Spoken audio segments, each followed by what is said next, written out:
Victoria Sterling thought she had pulled off the perfect crime. She had successfully humiliated her son's fiancée, Minna, publicly branding her a filthy gold digger and chasing her out of the Hamptons forever.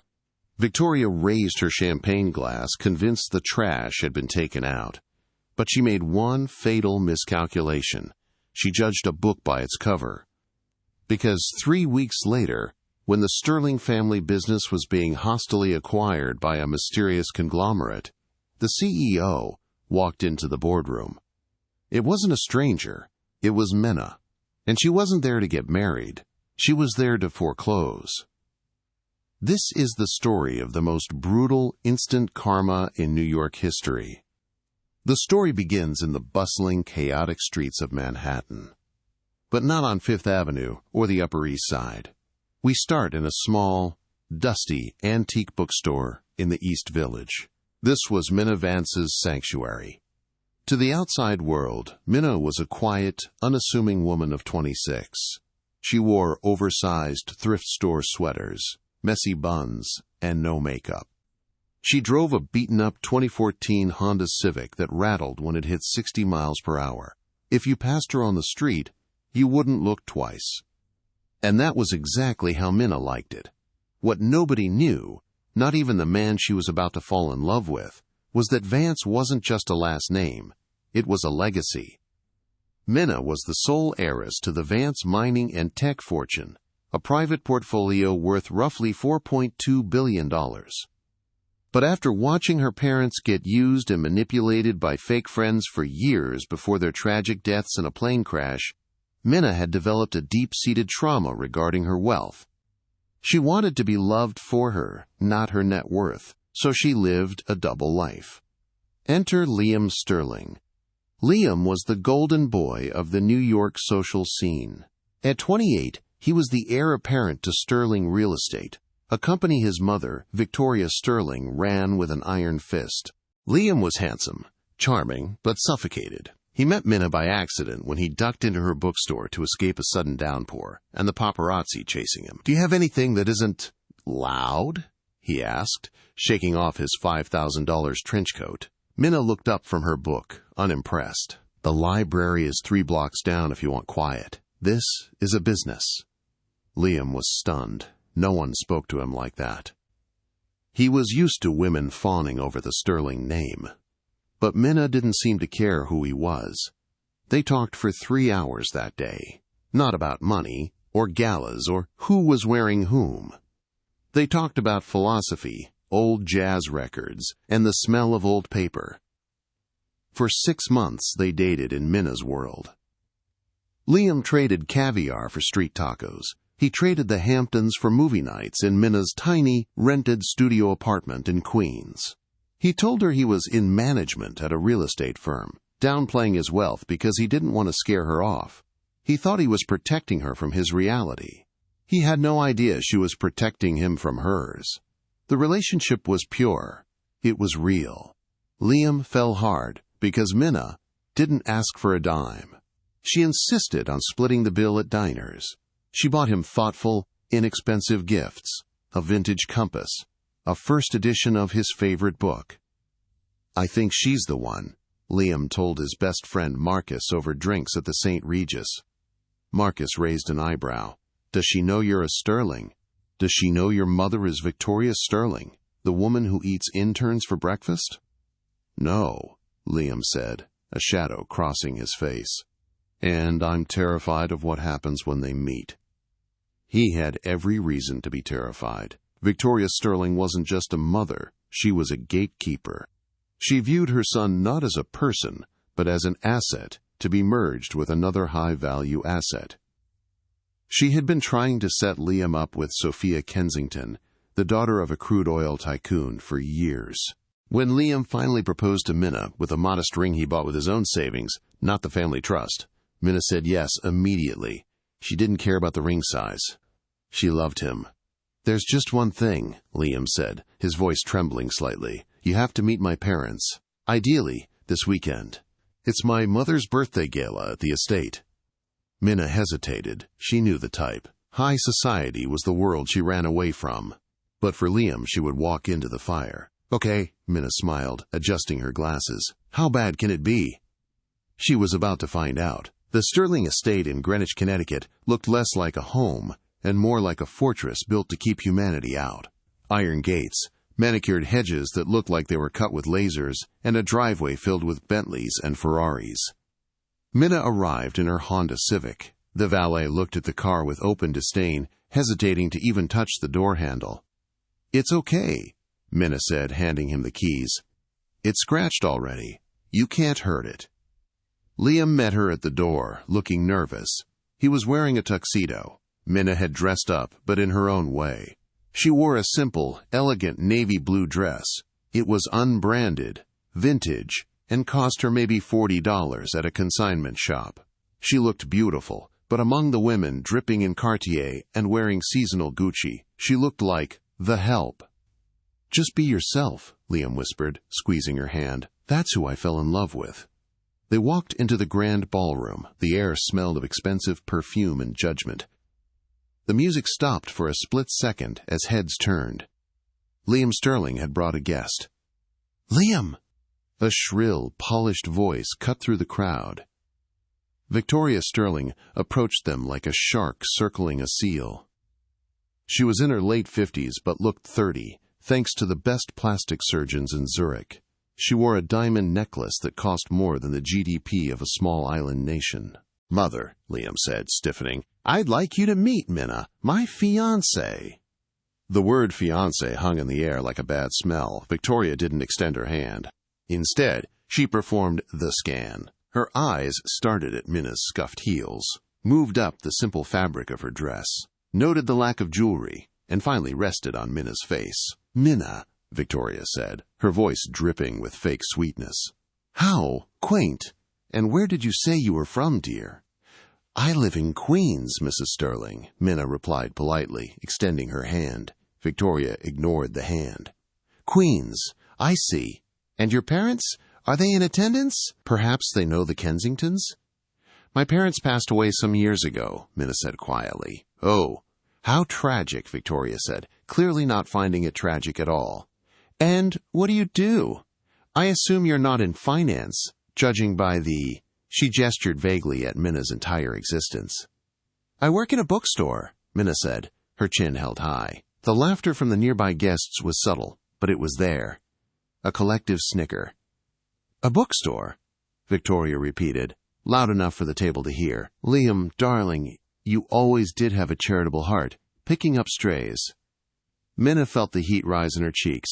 She could have ended it right there. She could have pulled out her phone, logged into her bank app, and showed Victoria a balance that would make the Sterling fortune look like pocket change.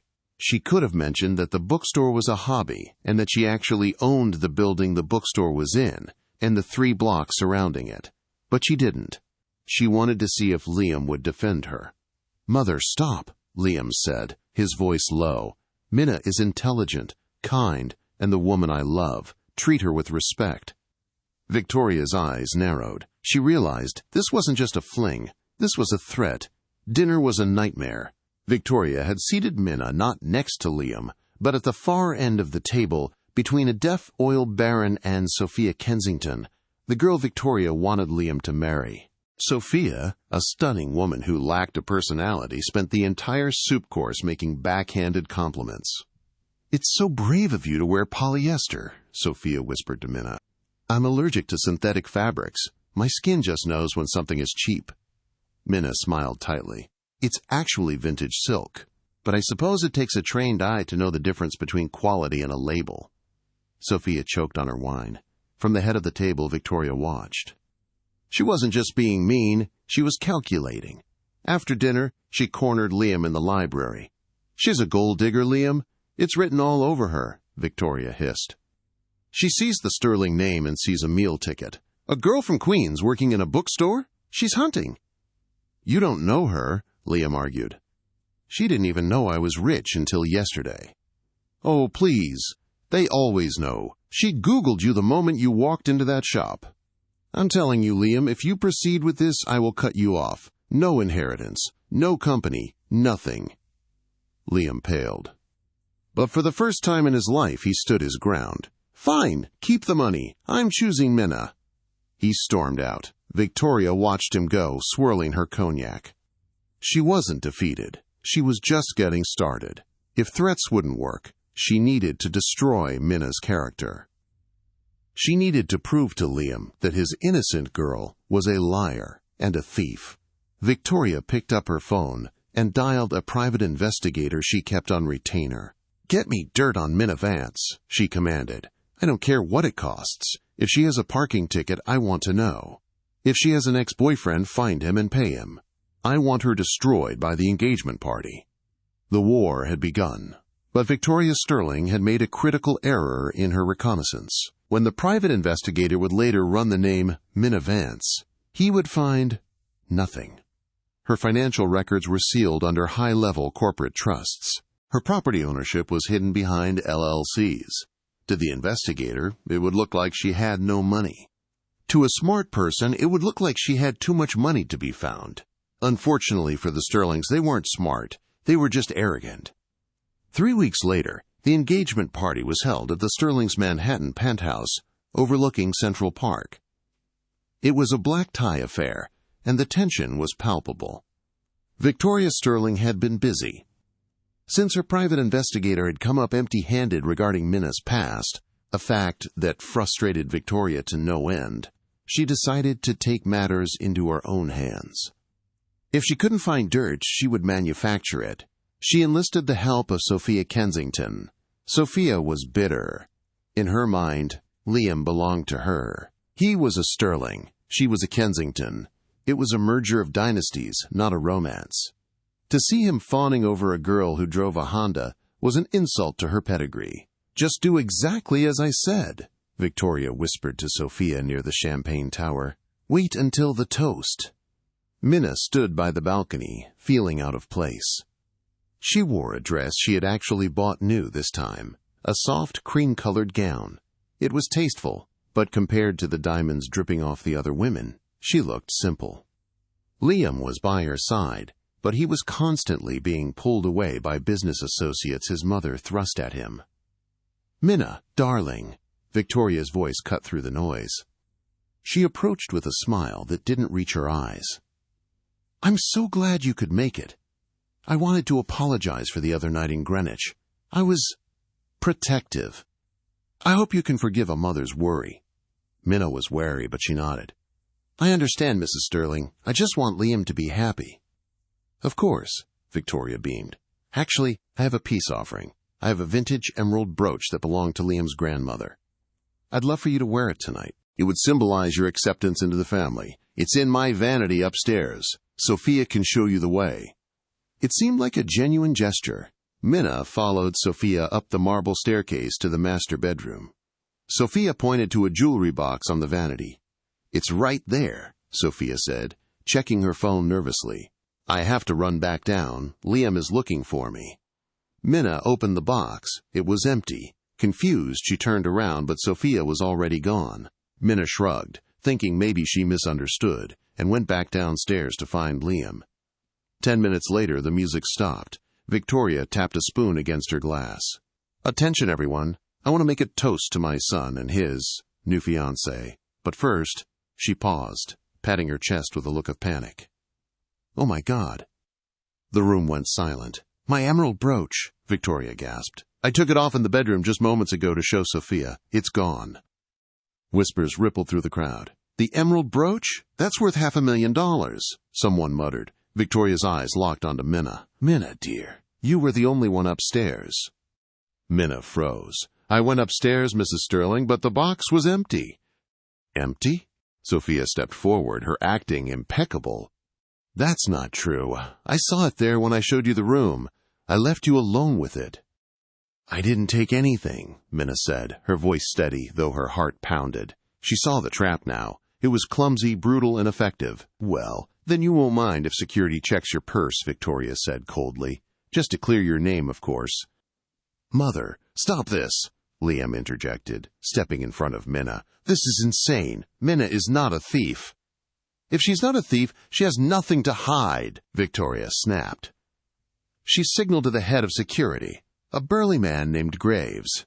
Graves stepped forward and grabbed Minna's small clutch from the table where she had set it down. Minna didn't stop him. She knew what he would find. She watched with a detached curiosity, realizing just how low these people were willing to go. Graves dumped the contents of the bag onto a white tablecloth. Lipstick, phone, keys, and a shimmering, vintage emerald brooch. The crowd gasped. The silence that followed was deafening. "I knew it," Sophia sneered. Liam looked at the brooch, then at Minna. His face was pale. The evidence was right there. He wanted to believe her, but the logic of his world, where everyone wanted his money, crashed down on him. "Minna," Liam whispered, Do you have debts? You could have just asked me." That question broke her heart more than the accusation. He believed it. Even for a second, he believed it. Minna looked at Liam, then at Victoria's triumphant smirk. She didn't cry. She didn't scream. She picked up her phone and keys. "I didn't steal your brooch, Victoria," Minna said, her voice ice cold. "And I don't need your money. Keep the ring, Liam." She placed the engagement ring on the table next to the brooch. "Get out!" Victoria shrieked. "Before I call the police!" Minna turned and walked out of the penthouse. She didn't run. She walked with the posture of a queen leaving a pigsty. The next morning, Minna sat in her bookstore, sipping black coffee. The closed sign was turned over. She wasn't sad. She was clarifying. The fog of love had lifted, and she saw the Sterlings for what they were, parasites. The bell above the door chimed. It wasn't Liam. It was Victoria Sterling. Victoria walked into the dusty shop like she was entering a contaminated zone. She placed a check on the counter. "What is this?" Minna asked, not looking up from her book. $50,000, Victoria said. "Consider it a severance package. I won't press charges for the attempted theft if you leave New York today. Go back to wherever you came from. If you stay, I will make sure no one in this city ever hires you. I will ruin you." Minna looked at the check. Then she looked at Victoria. A slow smile spread across her face. It was a terrifying smile. "You think I want your money?" Minna asked softly. "Everyone wants money, dear, especially girls like you who shop at Goodwill. Take it. It's more than you'll make in 10 years selling dusty paper." Minna stood up. She picked up the check and slowly tore it into 4 pieces. "You're right about one thing, Victoria. Money is power. But you made a mistake. You assumed that because I don't flaunt it, I don't have it." "Excuse me?" Victoria scoffed. "Get out of my shop," Minna said. "And tell Liam. Actually, don't tell him anything. I'll see him soon." Victoria laughed, turned on her heel, and left. She thought she had won. She thought Minna was just a prideful girl who would starve in silence. Minna locked the door. She pulled out a burner phone from a locked drawer in her desk, the phone she used for her real life. She dialed a number. "This is Vance," Minna said. Her voice changed. It was no longer the soft-spoken bookstore owner. It was the voice of a woman who controlled market shares on 3 continents. "Ms. Vance?" The voice on the other end was nervous. It was Arthur Penhaligon, the CFO of Vance Mining and Tech. "We haven't heard from you in months. Is everything okay?" "No, Arthur, it's not. I need an update on the Sterling real estate portfolio." There was a pause. "Sterling? They're over-leveraged. They've been taking massive loans to cover up bad investments in the commercial sector. Victoria Sterling is trying to secure a merger with the Kensingtons to bail them out. Why?" "Stop the Kensington merger," Minna commanded. "Ms. Vance, that would require a hostile intervention. We'd have to buy out their debt. It would cost billions." "Do it," Minna said. "Buy their debt, buy their bank loans, buy every outstanding share you can find. I want majority control of Sterling real estate by the end of the month." "Minna, are you sure? This is a declaration of war." "No, Arthur." Minna looked at the empty spot on her finger where the engagement ring used to be. "It's not a war. It's an eviction." 2 weeks later. The atmosphere at Sterling Real Estate was chaotic. Rumors were flying. The bank had called in their loans unexpectedly. The Kensington merger had fallen through mysteriously. Sophia's father had suddenly pulled out, citing market instability. Instability caused by Vance Tech dumping stocks in his sector. Victoria was in a panic. She called an emergency board meeting. "We need to find out who is buying our debt," Victoria screamed at her executives. "Who is Vance Mining? I've never dealt with them." Liam sat at the end of the table, looking hollow. He had tried to call Minna 50 times. She had blocked his number. He missed her. He realized too late that the brooch setup was too convenient. He had gone back to the bookstore, but it was boarded up. "The CEO of Vance Mining is coming in today to discuss the terms of the takeover," a terrified assistant announced. "Good." Victoria adjusted her blazer. "I'll handle him. I'll charm him or I'll blackmail him. No one takes my company." The heavy oak doors of the boardroom swung open. Victoria put on her best smile. "Mr. Vance, I assume we can come to an arrange." She choked on her words. Walking through the door wasn't an old man in a suit. It was Minna. But it wasn't the Minna they knew. The messy bun was gone, replaced by a sleek, sharp bob. The thrift store sweater was replaced by a custom-tailored white pantsuit that screamed authority. She walked in with 3 lawyers trailing her like sharks. She didn't look at Liam. She walked straight to the head of the table, Victoria's seat. "You're in my chair," Minna said. The room went dead silent. "Minna." Liam stood up, his eyes wide. "What are you doing here?" "I'm here to inspect my new acquisition," Minna said, placing a leather folder on the table. "This is a joke," Victoria stammered, her face turning purple. "Security! Get this gold-digging trash out of here." "I wouldn't do that," Minna said calmly. She signaled to one of her lawyers. "Read it." The lawyer cleared his throat. As of 9 a.m. this morning, Vance International holds 51% of the voting shares of Sterling Real Estate. Ms. Minna Vance is the majority shareholder and acting chairwoman of the board. Technically, Mrs. Sterling, you are the guest here. Victoria collapsed into her chair. "Vance? You're a Vance?" "Minna Vance," she clarified. "Daughter of Jonathan and Martha Vance. You might remember them? You called my mother new money trash at a gala in 1998. She never forgot it. And neither did I." Minna turned to the board members, who were looking at her with a mix of fear and awe. "This company is failing because of poor leadership and arrogance," Minna announced. "That ends today. We are restructuring." She finally turned her eyes to Liam. He looked like he had seen a ghost. He looked at the powerful woman in front of him, realizing he had traded a diamond for a rock. "Minna," Liam pleaded, stepping forward. "I didn't know, I swear." "That's the problem, Liam," Minna said, her voice devoid of emotion. "You didn't know me. You just knew what your mother told you to see." She turned back to Victoria. "Mrs. Sterling, pack your office. You have an hour.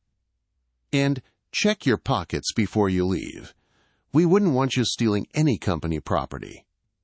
The walk from the boardroom to the elevator was the longest journey of Victoria Sterling's life. Usually, when she walked through the halls of Sterling Real Estate, employees lowered their heads in fear. Today, they looked at her with something far worse: pity. Security guards she had ignored for years were now escorting her, their hands hovering near their holsters, treating the former matriarch like a common shoplifter. "This isn't over," Victoria hissed at the receptionist as she passed. "I built this glass tower. I can tear it down." The receptionist didn't even look up from her computer. "I answer to Ms. Vance now, Mrs. Sterling. Please hand over your badge." Victoria threw the plastic keycard at the desk and stormed into the elevator. Liam followed her, silent and pale. "Don't just stand there!" Victoria snapped as the doors closed, sealing them in the mirrored box. "Call Sophia. Call her father. We need a countersuit. We need to freeze the assets. Minna Vance committed fraud. She misrepresented herself." Liam looked at his mother. For the first time, he saw the cracks in the porcelain. The heavy makeup couldn't hide the terror in her eyes. "She didn't commit fraud, Mother," Liam said, his voice hollow. "She just didn't tell us she was rich. That's not a crime. Framing her for theft? That was the crime." Victoria spun around and slapped Liam across the face. The sound echoed in the small space. "Don't you dare take her side," she seethed. "I did that for you, to save you from a nobody. How was I supposed to know she was her?" "You didn't do it for me," Liam said, touching his cheek. "You did it because you're broke." Victoria froze. "I saw the quarterly reports on your desk last week," Liam continued quietly. "I didn't want to believe it. We're hemorrhaging money. The loans, the second mortgages on the estate. You needed the Kensington merger to cover your tracks. You were selling me to Sophia to pay your debts." The elevator dinged.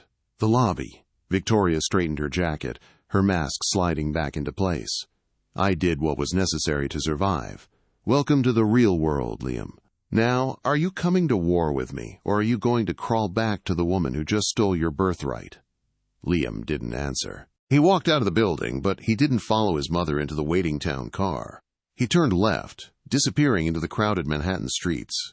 By the next morning, the story had broken. The New York Post headline screamed, "Checkmate, the gold digger who bought the boardroom." Minna Vance became an overnight sensation. The narrative was irresistible. The quiet bookstore girl who turned out to be a titan of industry. TikTok detectives dug up old photos of her working in the shop, analyzing her poverty cosplay. But the business world was in shock. Vance Mining and Tech had never dabbled in real estate before. This was personal. Inside the Sterling Tower, the atmosphere had shifted from fear to efficiency. Minna sat in Victoria's office, now stripped of the gaudy gold statues and replaced with modern, minimalist art. "We have a problem," Arthur, her CFO, said, walking in with a grim expression. "Victoria isn't going quietly. She's filed a lawsuit, Sterling versus Vance International." Minna spun her chair around. "On what grounds?" "Defamation of character, fraudulent inducement, and emotional distress. She's claiming you intentionally deceived the family to lower the stock price and orchestrate a hostile takeover. She's demanding the sale be voided, and she wants $500 million in damages." Minna laughed. It was a cold, sharp sound. "She's desperate. She knows she has no case." "It doesn't matter if she has a case," Arthur warned. "She has the press. She's booked an interview with the Primal Report tonight. She's going to paint you as a sociopath who toyed with her son's heart just to get insider information." Minna stood up and walked to the floor-to-ceiling window looking out over the city. She saw the ants down below, the taxis, the people. "Let her talk," Minna said. "Let her dig her hole a little deeper. Did you find what I asked for?" Arthur nodded. He placed a small velvet box on the desk. "It was in a pawn shop in the Bronx, just like you suspected." Minna opened the box. Inside was the real emerald brooch. "Good," Minna smiled. "Call our lawyers. Tell them we accept the court date. But tell them I want it televised." That night, Victoria Sterling sat across from Diane Sawyer-esque interviewer, tears glistening in her eyes, courtesy of eye drops applied during the commercial break. "I just feel so betrayed," Victoria sobbed. "I welcomed Minna into my home. I tried to mentor her. And all the while, she was plotting to destroy my family's legacy. She seduced my poor son Liam just to get the access codes to our servers." "And the accusations of theft?" the interviewer asked. "A misunderstanding," Victoria wailed. "Once she blew out of proportion to create a distraction for her corporate raid. She is a predator, plain and simple." In a dark apartment in Brooklyn, Liam watched the interview on a small TV. He drank cheap whiskey directly from the bottle. He knew his mother was lying. But he also knew he had let it happen. He had stood there and let Minna walk out. He picked up his phone. He had one voicemail from Minna. It was from 3 days ago, before the takeover. He hadn't listened to it yet. He pressed play. "Liam, it's me. I know what it looked like tonight. But please, just trust me. If you love me, meet me at the bookstore at midnight. I'll explain everything. I'll tell you who I really are. Please." The message ended. Liam threw the phone against the wall. He had missed the chance. He hadn't gone to the bookstore. He had stayed at the party, drinking champagne with Sophia. He wasn't the victim. He was the villain's accomplice. The courtroom was packed. It was the social event of the season. The gallery was filled with reporters, socialites, and curious onlookers who wanted to see the clash of the titans. Judge Harrison, a stern man with no patience for theatrics, banged his gavel. "Order! This is a courtroom, not a circus. Mrs. Sterling, your counsel may proceed." Victoria's lawyer was a shark named Richard Gecko. He spent 3 hours painting Minna as a corporate spy. He showed charts of the stock market, emails where Minna discussed acquiring targets, and photos of her disguised as a poor woman. "She played a role," Gecko shouted, pointing an accusing finger at Minna. "She infiltrated the Sterling family, gathered sensitive financial data during dinner dates with Mr. Liam Sterling, and used that data to bankrupt the company. This was not business. This was fraud." Minna sat at the defense table, unmoving. She wore a black suit, severe and elegant. She didn't look at Liam, who was sitting in the back row, his head in his hands. When it was the defense's turn, Minna's lawyer, a woman named Sarah Jenkins, who was known as the Butcher of Wall Street, stood up. "Your Honor," Sarah said softly, "we don't deny that Ms. Vance purchased the company. We don't deny that she withheld her identity. But we deny that it was fraud. We argue that it was karma." "Objection!" Gecko shouted. "Karma is not a legal defense." "We will prove," Sarah continued, ignoring him, "that the Sterling financial collapse was inevitable due to Victoria Sterling's embezzlement and gross mismanagement. Ms. Vance didn't steal the company, she saved it from bankruptcy." Sarah called her first witness. "I call Sophia Kensington to the stand." The crowd gasped. Victoria looked at Sophia, confident. Sophia was her ally. Sophia hated Minna. Sophia walked to the stand, looking nervous. She was sworn in. "Ms. Kensington," Sarah asked, "on the night of the engagement party, did you see Minna Vance steal the emerald brooch?" Sophia looked at Victoria. Victoria nodded subtly, a silent command to lie. Sophia looked at Minna. Minna simply raised an eyebrow. "No," Sophia said, her voice shaking. Victoria's jaw dropped. "Can you repeat that?" Sarah asked. "No," Sophia said, louder this time. I planted it. Victoria told me to. She gave me the brooch before the party started. She told me to put it in Minna's bag when she wasn't looking." Pandemonium broke out in the courtroom. Judge Harrison hammered his gavel furiously. "Order! Order! Miss Kensington, are you admitting to perjury and conspiracy?" "I have immunity," Sophia blurted out. "Ms. Vance's lawyers promised me immunity if I told the truth. Victoria forced me. She said if I didn't help her get rid of Minna, she would tell my father about my gambling debts." Victoria stood up, her face twisted in rage. "You little traitor! I paid for your silence." "Sit down, Mrs. Sterling," the judge roared. Sarah Jenkins smiled. "No further questions for this witness. But I have one piece of physical evidence to submit. Exhibit B." Arthur walked in carrying the velvet box. "Mrs. Sterling." Sarah addressed Victoria, who was now trembling. "You claimed the brooch in Minna's bag was a priceless family heirloom, is that correct?" "Yes," Victoria spat. "And you claimed insurance on it 5 years ago, stating it was lost at sea?" The courtroom went deadly silent. I don't recall," Victoria stammered. "We have the insurance claim here." Sarah held up a document. "You collected $450,000 for the lost emerald brooch. Yet, miraculously, it appeared in Minna's bag, which implies insurance fraud." Sarah opened the velvet box. "But here is the interesting part. The brooch found in Minna's bag was a paste replica, cubic zirconia, worth maybe $50.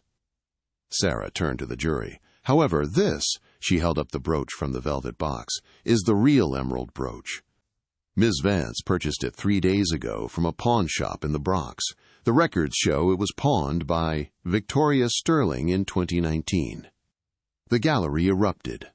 It was over. The narrative was complete.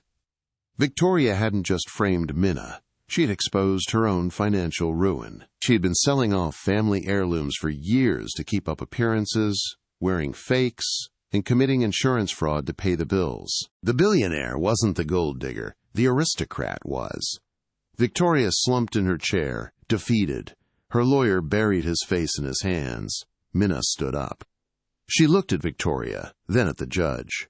"Your Honor," Minna said clearly, "I am willing to drop the countercharges for defamation.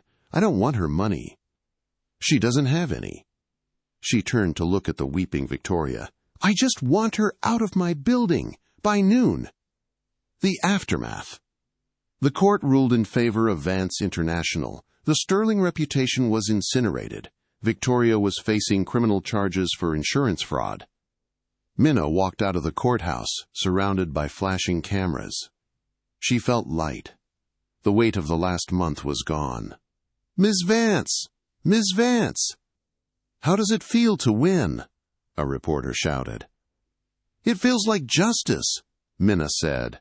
She pushed through the crowd toward her waiting limousine. But as she reached the door, a hand grabbed her arm. It was Liam. He looked disheveled. He hadn't shaved in days. He looked nothing like the Prince of New York. "Minna," he rasped, "please, wait." Minna signaled her security to stand down. She looked at him, her expression unreadable. "I didn't know about the brooch," Liam said, tears in his eyes. "I didn't know she pawned it. I didn't know any of it." "I know you didn't, Liam," Minna said softly. "Then give me a chance," he pleaded. "I love you. I loved you when you were a bookstore girl. I don't care about the money. We can start over. I'll leave my family. I'll work for you. Anything." Minna looked at him. She remembered the nights in Queens, the tacos, the jazz records. She remembered how he made her feel safe. But she also remembered the silence in the penthouse when the brooch fell out of her bag. She remembered his hesitation. "You loved the idea of me, Liam," Minna said. "You loved playing poor. But when the reality of your world crashed in, you didn't trust me. You trusted the lie. I was confused."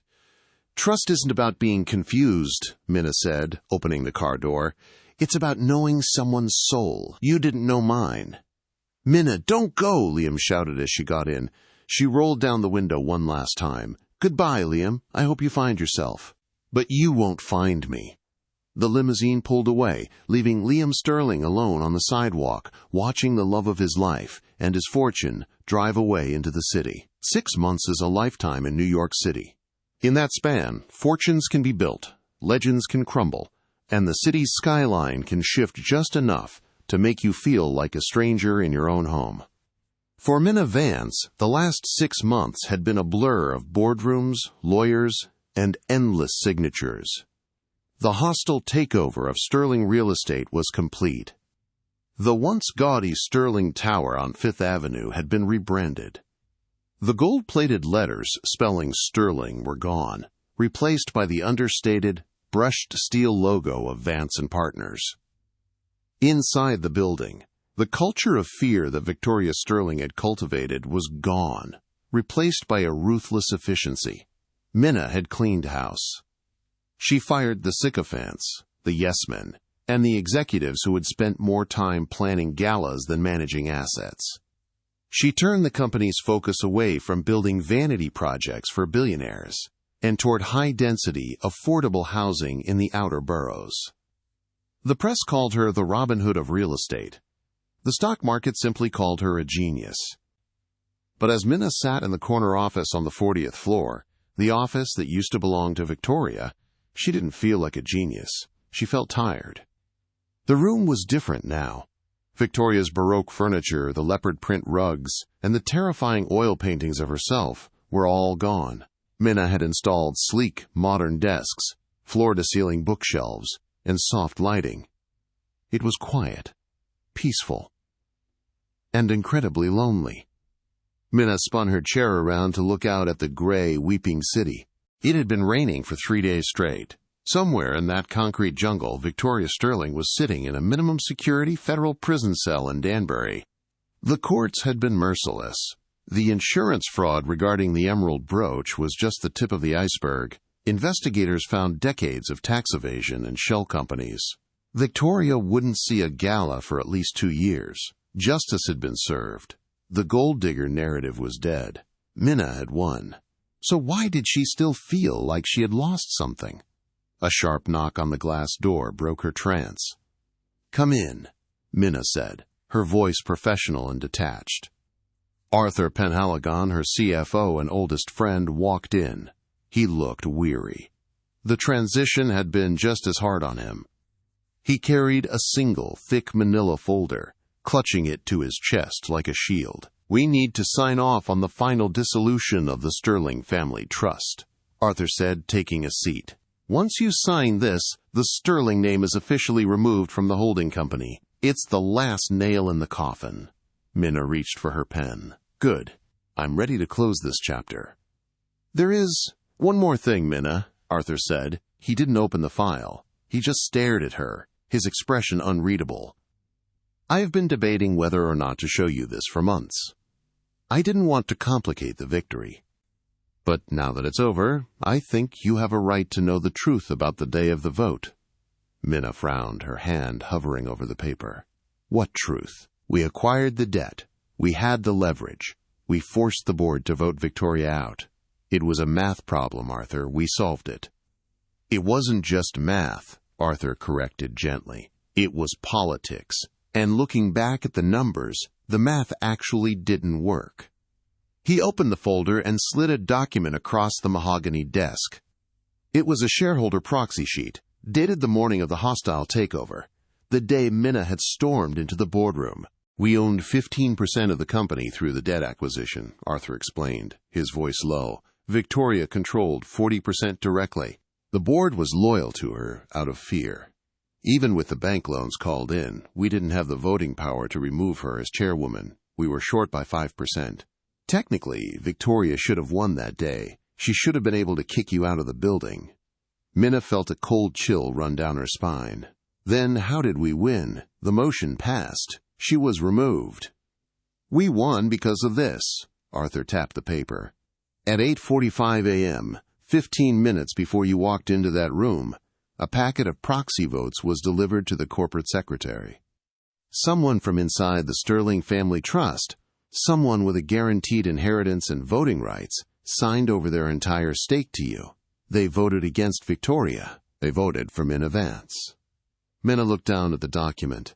The legalese blurred before her eyes until she focused on the signature at the bottom. The ink was slightly smudged, as if the hand that wrote it had been shaking violently. "Liam J. Sterling."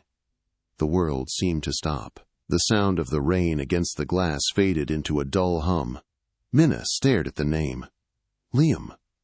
She replayed the memories of the last 6 months. She remembered the engagement party, the accusation, the way he had looked at the fake brooch and hesitated. She remembered her anger, her absolute certainty that he was just like his mother, weak, spoiled, and obsessed with status. She remembered him grabbing her arm outside the courthouse. "I don't care about the money. We can start over."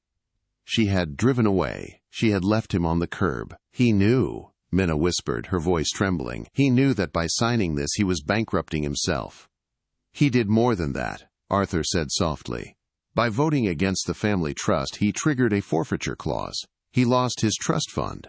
He lost his inheritance. He lost his apartment. When he signed this paper, Minna, he didn't just give you the company. He made himself homeless." Minna stood up, the chair scraping loudly against the floor. "Where is he?" "We tracked him," Arthur said, anticipating the question. "He refused the severance package we offered the other family members. He vanished into the city for a while. But we found a business registration under his name filed last month. A small commercial lease in the East Village." "The East Village?" Minna repeated. "That was her old neighborhood. That was where the bookstore used to be." "He's running a shop," Arthur said. "He's working, Minna. Real work." Minna grabbed her coat. She didn't say another word. She didn't check her schedule. She didn't call her driver. She grabbed her keys to the Audi and ran out of the office, leaving the billion-dollar empire behind her. The drive downtown was agonizing. The traffic on 2nd Avenue was a river of red taillights. Minna gripped the steering wheel so hard her knuckles turned white. Why hadn't he told her? That was the question hammering in her mind. When she had confronted him, when she had called him a coward, when she told him he loved the lie, he could have pulled this paper out of his pocket. He could have said, "Look, I gave up everything for you. I destroyed my own mother for you." If he had shown her this proof, she might have forgiven him instantly. But he hadn't. He had taken the insults. He had taken the rejection. He had let her walk away believing he was the villain, just so she could have her victory without strings attached. He didn't want to buy her forgiveness. He wanted to earn his own redemption. Minna pulled up to the address Arthur had given her. It was on 10th Street, a quiet block lined with brownstones and old trees. Nestled between a dry cleaner and a bakery was a narrow storefront with a fresh coat of emerald green paint. The sign above the door was hand-painted in gold lettering. The Sterling Compass, rare books and maps. Minna sat in the car for a long minute watching the shop. It was warm inside. She could see the yellow glow of lamps through the rain-streaked window. She saw a figure moving inside, climbing a rolling ladder to reach a high shelf. It was him. Minna took a deep breath, opened the car door, and stepped into the rain. She pushed the door of the shop open. A small brass bell chimed overhead, a bright, cheerful sound that cut through the silence. The shop smelled of vanilla, old paper, and coffee. It was chaotic, but curated. Stacks of leather-bound books sat on the floor. Maps of ancient sea routes were pinned to the walls. It wasn't a billionaire's hobby. It was a passion project. It was the kind of place Minna used to dream of owning. "Be right with you," a voice called from the back of the shop. Liam walked out from behind a tall shelf. He stopped dead in his tracks. He looked different. The polished, manicured Prince of New York was gone. He was wearing a faded flannel shirt with the sleeves rolled up and dark jeans. He had grown a beard, kept short, but enough to hide the boyish softness of his face. He looked older, he looked tired, but more than anything, he looked solid.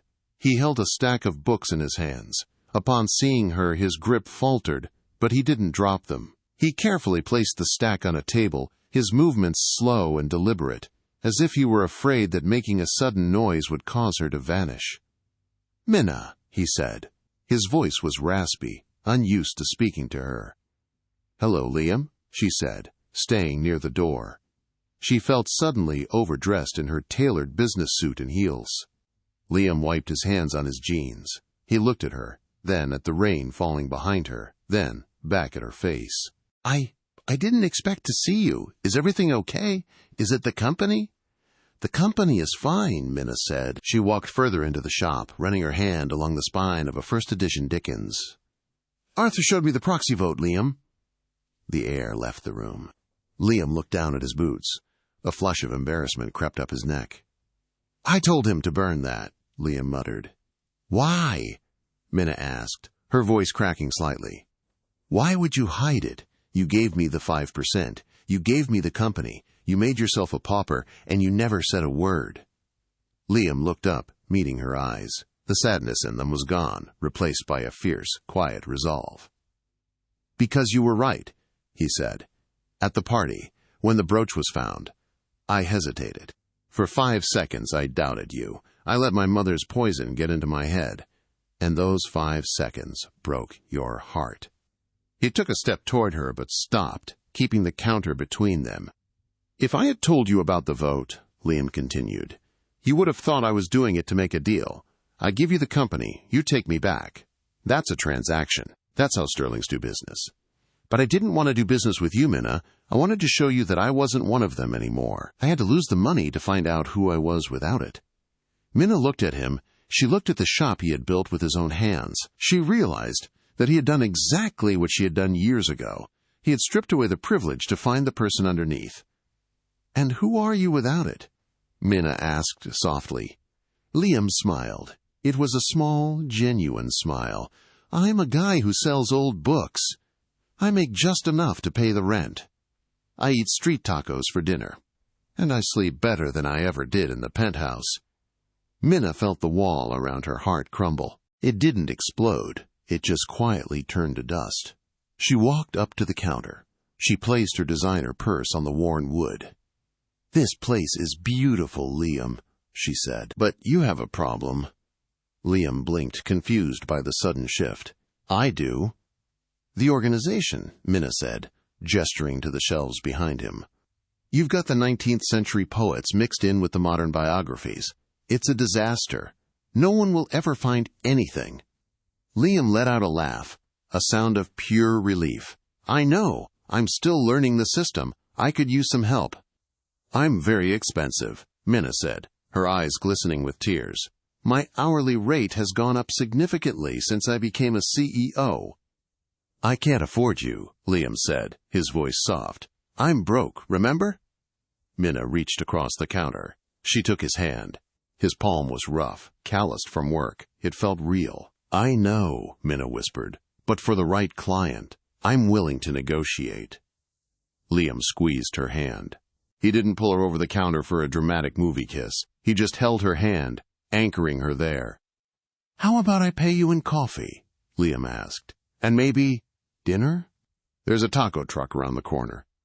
Throw in a first edition of The Great Gatsby, Minna smiled, and you've got a deal. Outside, the rain continued to pour, washing the streets of New York clean. But inside the small, warm shop on 10th Street, two people who had been lost in the storm of wealth and lies had finally found their compass. They weren't billionaires anymore. They were just Minna and Liam. And for the first time, that was enough. And that is the story of Minna Vance, the woman they called a gold digger until she bought the bank.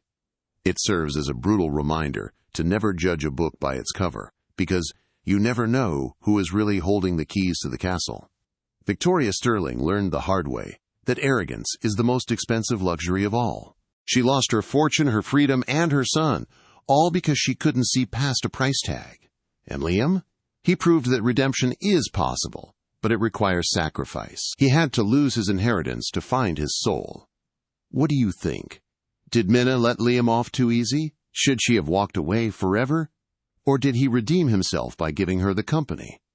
I want to know your thoughts. I read every single comment.